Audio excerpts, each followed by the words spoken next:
de una mamá que es RH negativo con un producto RH positivo no genere enfermedad en su recién nacido. A diferencia de tras un segundo embarazo, en esta misma mamá que también tiene un producto, un bebé RH positivo, ¿no? Una nueva exposición ya no va pues generar el anticuerpos de tipo IgM, sino anticuerpos de tipo IgG. Y estos anticuerpos de tipo IgG generados atraviesan la barrera placentaria y sí ya producen enfermedad en el recién nacido, es decir, en su segundo producto, ¿no?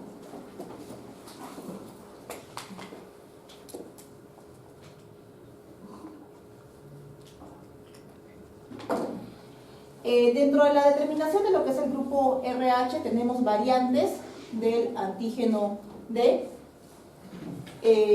la RH o el D parcial o el débil, o también conocido como DIU, ¿ya? La explicación simple, podríamos decir, tanto a la parte, a lo que es cuando hablamos de antígeno D parcial como cuando hablamos de DIU, hace referencia de que sí tienen el antígeno, o sea, sí tienen genes que generan el antígeno D, pero la manera como se expresan no es la correcta. En caso de D parcial, ellos, o la expresión del sistema RH se va a deber a una hibridación, y en caso a lo que es el D débil, o también conocida como variante DIU, ¿no? Tiene una expresión, hay una mutación en uno de sus genes, ¿no? O sea, sí tienen el antígeno D, pero no son expresados de manera completa. Aquí dice débilmente expresados, ¿no? ¿Cuándo se hace la determinación de la variante o el antígeno D? En todo aquel paciente que me muestren por prueba directa, ¿no? O prueba en tubo, de que tiene un RH negativo, hay que buscarle el antígeno D o variante conocido como débil o parcial. ¿Por qué? Porque podemos catalogar como RH negativos a aquellos pacientes que tienen el antígeno parcialmente expresados, el antígeno D. Cobra importancia, sí, porque si estos pacientes son catalogados como D y van a donar sangre supuestamente RH negativos, y esa sangre RH negativo la transfundimos a un paciente, ¿no?, que es RH negativo, va a generar la formación de anticuerpos, ¿no? Entonces no se recomienda, ¿no?, o no es recomendable que bastes con una sola determinación para la determinación de lo que es RH, ¿no?, con una sola prueba, ¿no? Se debe buscar la variante débil o también conocida como variante DIU. En realidad no es necesario que ustedes lo soliciten, el banco de sangre al encontrar un RH negativo hace su confirmación a través, ¿no?, de diferentes pruebas como la prueba de la antiglobulina humana para buscar este tipo de variantes.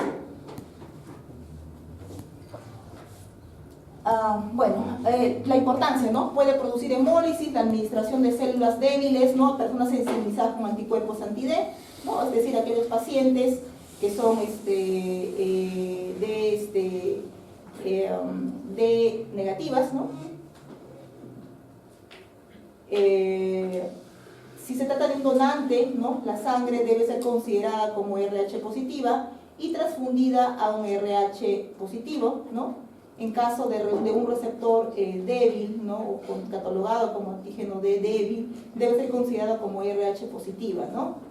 Y deberá recibir una unidad positiva previa prueba de Coombs directo, ¿no? Si su prueba de Coombs directo es positivo, se debe transfundir sangre negativa, y si su prueba de Coombs directo es negativo, se debe transfundir sangre positiva.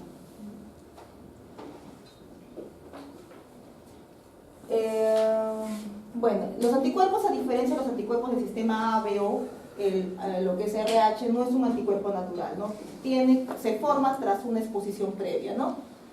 Embarazo, transfusión son una de las causas más frecuentes, ¿no?, de la formación de anticuerpos, y están implicados pues definitivamente las reacciones de tipo transfusional, como son la formación, generan, ¿no?, anticuerpos de tipo IgG. Estos atraviesan la placenta y causan enfermedad hemolítica en el recién nacido, ¿no? Bueno, ¿qué pruebas determinamos nosotros para poder determinar el grupo sanguíneo? Dos tipos de pruebas: las pruebas directas, también conocidas como eritrocitarias, y las pruebas inversas o serológicas. Buscamos aquí la reacción anticuerpos dados por sueros, pruebas comerciales versus los glóbulos rojos, o simplemente investigamos a través de glóbulos rojos conocidos, ¿no?, con sueros del paciente, ¿no? Diferentes maneras ustedes creo que hicieron en laboratorio, cuando llevan microbiología, ¿no? En portaobjetos, ¿no? También tenemos en tubo, hay aglutinación en columnas, microplacas, entre otras, ¿no? Entonces, lo que les decía, aquí tenemos diferentes tipos de anticuerpos, anti-A, anti-B, y lo que es el sistema RH, exclusivamente el anti-D, ¿no? Buscando, ¿no?, la unión antígeno-anticuerpo, antígeno que está presente sobre el glóbulo rojo, y buscando un fenómeno que se le conoce como la hemoaglutinación, ¿no? En caso inversa, glóbulos rojos conocidos con sueros del paciente en las cuales están circulando los anticuerpos, y buscamos igual la hemoaglutinación, ¿no? Por el colorcito, ¿no? Este es A, positivo, no hay una aglutinación, A que va a aglutinar tanto para el A y para el B, AB, ¿no? No hay aglutinación para lo que es el sistema RH, ¿no? AB negativo. Aquí no aglutina ni para el A ni para el B, o, ¿no?, aglutinación para lo que es el antígeno D o el RH, ¿no?, positivo. La prueba indirecta, ¿no?, determinamos, como les mencionaba, buscamos la presencia de anticuerpos que están en el suero, ¿no?, al agregarle glóbulos rojos. Bueno, la directa, ¿no? Este es anticuerpos con células rojas conocidas, formamos lo que vamos a observar aquí, la aglutinación, pero esto es una prueba en tubo. Esto es indirecta, ¿no? Glóbulos rojos conocidos, ¿no?, con suero del paciente, hemaglutinación, ¿no? Y esto es cómo hacemos la determinación, ¿no?, de los grupos sanguíneos, ¿no? Si vemos que se conoce al paciente, ¿no?, como grupo A, cuando va a reaccionar en una prueba directa con el anti-A, ¿no? Podemos decir, ¿no?, que ese mismo paciente, si le agregamos muestra, ¿no?, de anticuerpos anti-A y anti-B, ¿no?, comerciales a ese grupo, también van a aglutinar. Sin embargo, si hacemos la prueba inversa, lo que esperamos es no encontrar, ¿no?, anticuerpos para lo que es el grupo A, sino anticuerpos para el grupo B, anticuerpos para el grupo B que están circulando en el plasma, ¿no? Al enfrentarlos con hematíes conocidos que tienen el antígeno B, van a aglutinar, ¿no? Y así. Aglutinación en columnas, otra manera de poder determinar los grupos del sistema ABO, ¿no? El principio nuevamente se basa en la formación del antígeno anticuerpo. La formación de antígenos anticuerpos va a generar una proteína o una partícula mucho más grande, la cual va a evitar, ¿no?, que caiga hacia el fondo de esa columna, y al no caer hablamos que exista este fenómeno de formación antígeno-anticuerpo, y tipificaríamos al grupo, ¿no?, sanguíneo. Estos son los famosos microcolumnas, ¿no?, en gel. Aquí, ¿no?, por ejemplo, aquí hay una reacción antígeno-anticuerpo. Si este tubo, ¿no?, o esta columna, ¿no?, o esta columna tuviese en su placa o en su tubo, ¿no?, el anticuerpo de tipo B, por ejemplo, ¿no?, y yo le agrego un glóbulo rojo del grupo B, lo que se va a formar es una reacción antígeno-anticuerpo, ¿no? Y esa reacción antígeno-anticuerpo no va a permitir que precipite, no va a permitir que ese glóbulo rojo que yo le he agregado precipite o caiga hacia el inferior, ¿no? Hablaría pues del grupo B, ¿no? Aquí no hay la unión antígeno-anticuerpo, como les mencionaba, si fuese esto B y anticuerpos contra el B y esto fuese A, por ejemplo, no se va a formar esto, simplemente cae, precipita, ¿no? Bueno, la tipificación del RH, ¿no?, en la rutina, ¿no?, la tipificación del RH en donantes, ¿no?, se debe hacer, solamente involucra al antígeno D, no a los otros, ni el C, ni el E mayúscula, ni el E minúscula, ¿no? RH positivo indica la presencia del antígeno D, RH negativo indica la ausencia del antígeno D, ¿no? Eso es lo que nos hace mención, ¿no? ¿Qué cosa es el fenotipo de U? ¿No?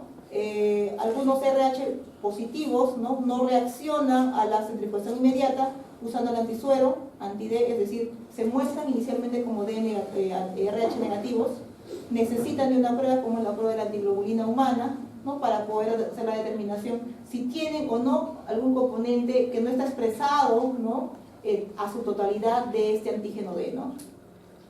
Hay diferentes maneras, o bueno, en realidad es todo un procedimiento para poder valorar la determinación del DIU, que va desde de una incubación a una temperatura de 37 grados centígrados, donde el tipo de anticuerpos, de tipo IgG, suelen reaccionar. Después de eso, después de incubar incluso, ¿no?, se utiliza, ¿no?, la antiglobulina humana, se incuba nuevamente, ¿no?, y se valora si existe o no existe, ¿no?, la formación o la aglutinación, ¿no? Si es positivo con la antiglobulina humana, se lo cataloga como R-débil o DIU, ¿no? Si es negativo, ¿no?, se utilizan otras técnicas para confirmar si es completamente negativo o es débil, ¿no? Bueno, eso. ¿Alguna duda con respecto a lo que es grupo sanguíneo, chicos? ¿Entendieron? ¿No? Vamos más. ¿Ya?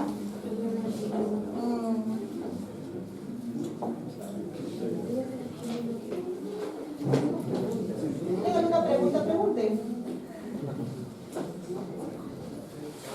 Entonces, la idea es de esta clase en realidad es que tengan, les he hablado solamente de lo más frecuente, ¿no?, lo que es grupo sanguíneo. La idea es que se vayan en la cabeza de que nuestras células rojas no solamente tienen antígeno para el sistema A ni para el antígeno D, sino para una gran cantidad de antígenos, ¿ya? Entonces, y pueden existir, sobre todo, reacciones adversas por transfusión, ¿no?, debido a la participación de esos antígenos que pueden estar presentes o ausentes, ¿no?, en mis células de una unidad que estoy recibiendo, por ejemplo. Entonces, y que van a generar la formación de anticuerpos, y eso va a generar pues algún tipo de reacción en mi organismo, ¿no? Entonces, la importancia es que tengan en concepto eso, ¿no?, que ABO y RH no son los únicos, tenemos una gran cantidad de sistemas, ¿no? Y por eso, cuando hablemos de transfusión sanguínea, pues no es hablar, estoy transfundiendo sangre porque, bueno, mi hemoglobina está baja, ¿no? Sino también tener en conciencia de que al transfundir sangre estoy transfundiendo una gran cantidad de antígenos, y como han visto, estos antígenos generan pues la formación de anticuerpos cuando el otro organismo, ¿no?, el receptor, no las tiene, ¿no? Y estos son responsables pues de los diferentes tipos de complicaciones que pueden suceder cuando transfundimos sangre, ¿no? Bueno, vamos a hablar ahorita de lo que es transfusión sanguínea, vamos a hablar de lo que son las pruebas pretransfusionales y algunos criterios, ¿no?, cuándo se debe transfundir cada tipo de hemocomponentes, ¿ya? Bueno, dentro de lo que es transfusión sanguínea es la restitución intravenosa de componentes sanguíneos compatibles por pérdida o por destrucción de los hemocomponentes. Considerado el trasplante, es un trasplante líquido más frecuente, ¿no?, que será, ¿no? Tiene riesgos para el paciente y un error en su aplicación, la mayoría de veces de causa humana, puede ocasionar eventos adversos que muchas veces son mortales, pero pueden ser evitables. Bueno, esta es una imagen, ¿no? Si tienen la oportunidad de rotar el banco de sangre, no lo sé, van a poder ver estos equipos, ¿no?, que permiten separar los diferentes tipos de componentes de la sangre, ¿no? Les dije que la sangre está constituida por elementos inoformes, ¿no?, donde hay diferentes, o se pueden obtener diferentes tipos de productos, ¿no? ¿Cuánto es la cantidad de sangre que se requiere para formar todos estos componentes? 450 mililitros, ¿ya? Es la cantidad de sangre que se extrae de un donante, y tras un proceso, ¿no?, de sedimentación y posteriormente centrifugación, una centrífuga especial permite la separación de los diferentes tipos de hemocomponentes, ¿no? De 450 mililitros de paquete globular, perdón, de paquete de sangre total, ¿no?, porque es sangre total, obtengo 200 mililitros de plasma, 50 mililitros, es un promedio, ¿no? En realidad no es que salga esa cantidad exacta, ¿no?, de plaquetas, 115 mililitros de crío precipitado y 250 mililitros de paquete globular, es decir, glóbulos rojos puros, ¿no?, que están compuestos, obviamente, mezclados con un poco de plasma, pero en su mayoría es glóbulos rojos, ¿no? Eso es lo que se obtiene de una unidad, ¿no?, de sangre total, ¿no?, de un donante. Es importante, ¿no?, mencionar de que se toma importancia que la sustitución de los diferentes componentes, ¿no?, que se obtienen tras el proceso de la centrifugación deban ser utilizados solo en casos en que realmente lo ameriten, ¿no? Sabemos que los glóbulos rojos transportan oxígeno, ¿no? El objetivo es mejorar pues ese soporte oxigenatorio a los diferentes tejidos, ¿no? Hay diferentes circunstancias que pueden llevar pues a la necesidad de la utilización de glóbulos rojos, ¿no? Como se dan cuenta, ninguna de aquí de los casos hablan específicamente, excepto el cáncer, ¿no?, de causas crónicas, ¿no? La gran mayoría hablan de causas agudas, ¿no? Causas que de manera abrupta han llevado a la pérdida de glóbulos rojos. Porque eso sobreentiende que si son crónicos, le da chance al médico de que pueda adoptar otro tipo de conductas que no necesariamente sea la transfusión de glóbulos rojos para sustituir o elevar los niveles de hemoglobina. Concentrado de plaquetas, hemorragias graves por deficiencia de plaquetas, leucemias, cáncer, insuficiencia renal de médula ósea, plasma flejo congelado, pacientes que tienen deficiencia de los factores de coagulación o en la producción de los derivados de plasma, crioprecipitados en pacientes que tienen hemofilia, enfermedad de von Willebrand, por ejemplo, ¿no? Bueno, es una realidad de nuestros donantes, ¿no? Seguro que ustedes tienen campañas aquí de donación voluntaria, participen, por favor. No sean ese poco porcentaje de donantes altruistas, ¿no?, que existe a nivel mundial. Según la OMS, solamente 2%, ¿no? Debe ser una cultura, la donación debe ser parte de nuestra cultura, ¿no?, y debe ser de manera habitual, ¿no? Bueno, les mencionaba de que el objetivo de transfundir estos tipos de componentes cumple una función, ¿no? Buscar cuál es la alteración y en dependencia de cuál es la alteración o la necesidad, transfundir el paquete necesario. Por eso que ya no existe pues la transfusión de sangre total, ¿no? Ya no transfundimos todos los componentes de la sangre, solamente aquellos específicos, ¿no? Si hay problema en la capacidad oxigenatoria, paquete globular. Si tengo un problema, ¿no?, por deficiencia de factores, pero no de plaquetas, plasma flejo congelado, crioprecipitado. Si tengo un problema en cuanto a la coagulación y esto se debe a problemas de plaquetas, transfundiré concentrado plaquetario, ¿no? Eso es más o menos cómo debo pensar para el momento de transfundir, ¿no? Bueno, todo transfusión debe ser dado por la solicitud médica, ¿no? Debo realizar pruebas de inmunohematología que van desde la determinación del grupo sanguíneo a la persona que va a recibir, ¿no?, así como la determinación del grupo sanguíneo en la unidad que se va a transfundir, sobre todo lo que es el sistema ABO, ¿no?, y las pruebas cruzadas que se realizan, ¿no?, para evitar estas reacciones transfusionales o hemólisis, ¿no? La finalidad de las pruebas de compatibilidad o pruebas cruzadas, ¿no?, o pretransfusionales están destinadas a prevenir accidentes hemolíticos relacionados con la transfusión. Nuevamente, ¿no?, ¿qué es lo que tenemos sobre la superficie de la hematía en diferentes tipos de grupos sanguíneos? ¿Qué es lo que tenemos, ¿no?, en el plasma en relación con los diferentes tipos de grupos sanguíneos, ¿no? Las pruebas de compatibilidad, cuando requerimos, ¿no?, de sangre del paciente para hacer la prueba de compatibilidad, 10 mililitros, se utiliza para la determinación de pruebas de compatibilidad el suero en su mayoría, ya que el plasma se ha visto que tiene proteínas y puede mostrar interferencias. Utilizamos el suero que está suspendido porque lo que vamos a hacer es enfrentar ese suero del paciente con el glóbulo rojo que está en mi unidad o en mi bolsa, ¿no?, que está en mi banco de sangre, para ver si existe algún tipo de reacción o algún tipo de hemaglutinación o hemólisis, ¿no? Tenemos la prueba cruzada, ¿no?, que nos indica una prueba cruzada positiva, indica, ¿no?, incompatibilidad, que significa que algún anticuerpo del suero receptor se ha unido a los hematíes del donante, ¿no? Esto se puede ver a aloanticuerpos, anticuerpos que se han adquirido, o la formación de autoanticuerpos, anticuerpos que se han formado propios de nuestro cuerpo, ¿no? Una prueba cruzada negativa indica compatibilidad si no hay aglutinación, ya que indica que no existen aloanticuerpos en el suero del receptor, ¿no? Es lo que esperamos, ¿no?, que salga una prueba cruzada negativa. Ante una prueba cruzada positiva, continuar con la investigación en la búsqueda de estos alo o autoanticuerpos, ya sea a través de la determinación de la prueba de Coombs directa o a través de la prueba de la determinación de Coombs indirecta, ¿no? Ya. Tenemos dos tipos de pruebas cruzadas, ¿no? La prueba cruzada menor ya está en desuso, así que vamos a hablar de la prueba cruzada mayor, ¿ya? Consiste en mezclar el suero del receptor con eritrocitos del donador, ¿no? Y en la menor, bueno, este es el menor, ¿no? La prueba, ¿no? Esta es la prueba más relevante, ya que confirma que hay compatibilidad ABO entre el receptor y el donador y permite identificar la presencia de anticuerpos en el suero del receptor que pueden provocar hemólisis o aglutinación de los eritrocitos transfundidos. Son las diferentes fases, ¿no?, que se hacen durante la prueba cruzada mayor, ¿no?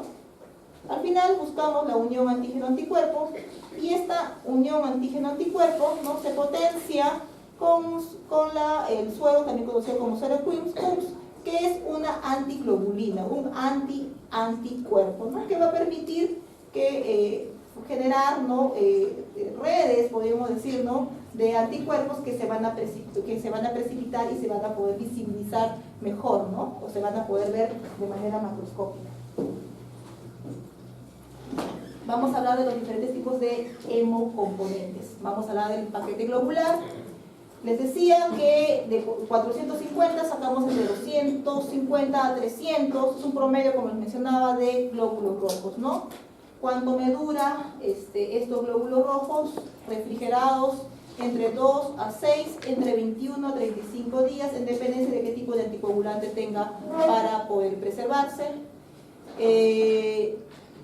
Se recomienda, ¿no?, que para el tema de la transfusión de esta unidad, estas unidades o esta unidad de paquete globular deba ser atemperado antes de salir o antes de transfundirse, ¿no?, para evitar casos de hipotermia, ¿no?, una reacción también adversa a la transfusión, ¿no?